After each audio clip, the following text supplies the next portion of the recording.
या तो वो सच था या ये सच है। हकीकत न वो सच था न ये सच है। इनके दिमागों में जैसे आज ईवीएम से पीछे हटे हैं, हकीकत में क्या है। इसीलिए मुझे एक चीज याद आती है, जो हमारे ग्रामीण क्षेत्रों में एक कहावत है कि जब वो चोरी की गुहार लगाते हैं तो फटक चंद गिरधारी, ना लुटिया ना थारी, और चौराहे पे चीख रहे हैं चोरी हो गई हमारी। राज्यसभा के शीतकालीन सत्र में चुनाव सुधार और एसआईआर पर चल रही बहस उस समय अचानक तेज हो गई जब बीजेपी सांसद डॉक्टर सुधांशु त्रिवेदी बोलने के लिए खड़े हुए।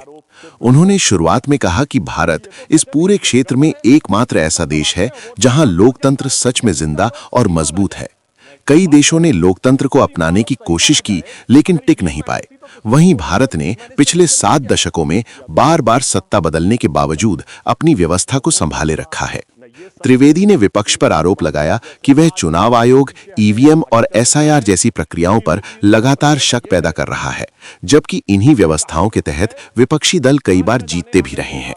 उन्होंने कहा कि मतपेटियों के दौर में मतदान पर लूट और गड़बड़ी आम थी, लेकिन जैसे जैसे लोग पढ़े लिखे हुए, जागरूक हुए और मीडिया न्यायपालिका मजबूत हुई, कुछ दलों के लिए बहुमत हासिल करना मुश्किल होता गया।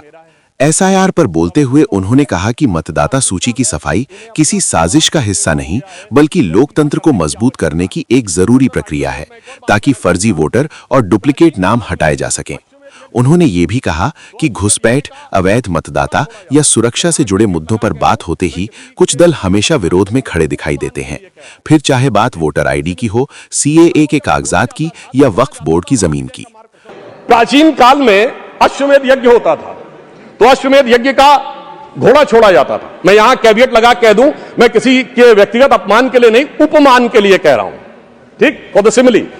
सर, वो जब छोड़ा जाता था तो जहां जाता था वहां विजय का मार्ग प्रशस्त कर देता था, पर इनके पास एक ऐसा अश्वमेध यज्ञ का घोड़ा है जो जहां जाता है पराजय का मार्ग प्रशस्त कर देता है। और मैं यह भी कहना चाहता हूं, सिर्फ हमारे नहीं, भारतीय जनता पार्टी से नहीं, सर केरल में तो हम नहीं है, सत्ता में कभी नहीं आए। केरल में एक बार लेफ्ट फ्रंट आता था, एक बार यूडीएफ आता था, पर जब से ये वहां पहुंचे हैं ऐसा यज्ञ किया है कि इस बार एलडीएफ दोबारा आ गया। मैं पूछना चाहता हूं, केरल में वोट चोरी किसने कर ली, मेरे भाई बताओ। और मैं एक और बात कहना चाहता हूं कि जो लोग आज वोट का आरोप लगाते हैं, सभापति महोदय, वो खुद का चुनाव कैसे कराते हैं। 6 सितंबर सन 2022 को खड़गे जी के अध्यक्ष का चुनाव हुआ, मीडिया में रिपोर्ट आई कि 22 कांग्रेस के नेताओं ने लिख के दिया कि भाई साहब, वो जो मतदाता सूची है कांग्रेस के अंदरूनी चुनाव की, वो तो बता दीजिए। और मतदाता सूची कांग्रेस ने अंदरूनी चुनाव की नहीं दिखाई। और वो लोग कह रहे हैं कि 28 पीसीसी हैं, प्रदेश कांग्रेस कमेटियां, क्या सबके पास जा जाकर हमें वो लेनी पड़ेगी। मगर साहब, जिन्होंने अपनी मतदाता सूची नहीं दिखाई, चुनाव आयोग को मतदाता सूची के लिए लिख नहीं रहे हैं और वो आकर हमें ज्ञान दे रहे हैं, इन्हीं के लिए कहा गया है खुद मियां फजीहत और दूसरों को नसीहत। और वैसे कांग्रेस में पूर्व में सीताराम केसरी जी किस ढंग से हटे, ये सबको पता है। कांग्रेस के आंतरिक चुनाव में जब जब चुनाव हुआ तब तक कांग्रेस टूट जाती थी। उनके इन बयानों पर विपक्ष की तरफ से जोरदार आपत्ति शुरू हो गई। कई सदस्य खड़े हो गए, नारे लगे और चेयर को कई बार बीच में दखल देना पड़ा। हंगामे के बीच भी त्रिवेदी ने अपनी बात जारी रखते हुए कहा कि वोट चोरी के आरोप सालों से लगाए जा रहे हैं, लेकिन कभी ठोस सबूत पेश नहीं किए गए, जबकि एसआईआर प्रक्रिया पहली बार व्यवस्थित तरीके से मतदाता सूची सुधारने की कोशिश कर रही है। अपने भाषण के अंत में उन्होंने विपक्ष को चुनौती दी कि अगर उनके पास सबूत हैं तो वे संस्थाओं पर आरोप लगाने के बजाय कानूनी रास्ता अपनाएं और बात जनता के सामने रखें। दूसरी तरफ विपक्ष का कहना था कि त्रिवेदी ऐसे बयान देकर असहमति को राष्ट्र विरोध या गैर कानूनी समर्थन की तरह दिखाते हैं, जिससे बहस का स्तर गिरता है और सदन में तनाव बढ़ता है। इसी वजह से सुधांशु त्रिवेदी का भाषण चुनाव सुधार की बहस से आगे बढ़कर एक बड़े राजनीतिक विवाद में बदल गया। दिन भर ये मुद्दा न्यूज चैनलों और सोशल मीडिया पर छाया रहा।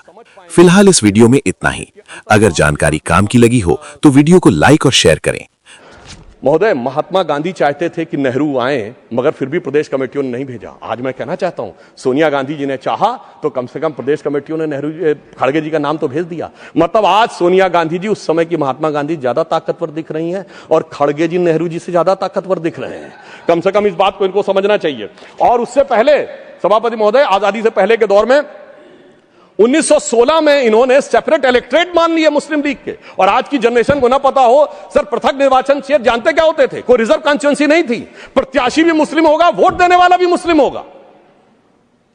और उन कॉन्स्टिट्यूंसीज का नाम था मोहम्मडन कॉन्स्टिट्यूंसीज, और बाकी का जनरल नहीं, नॉन मोहम्मडन कॉन्स्टिट्यूंसी, जैसे देश मोहम्मडन का ही हो। इसलिए महोदय तब ये इन्होंने पृथक निर्वाचन क्षेत्र बनाए थे। अब ऐसा लग रहा है ये घुसपैठियों के लिए पृथक निर्वाचन क्षेत्र बनाने का प्रयास कर रहे हैं।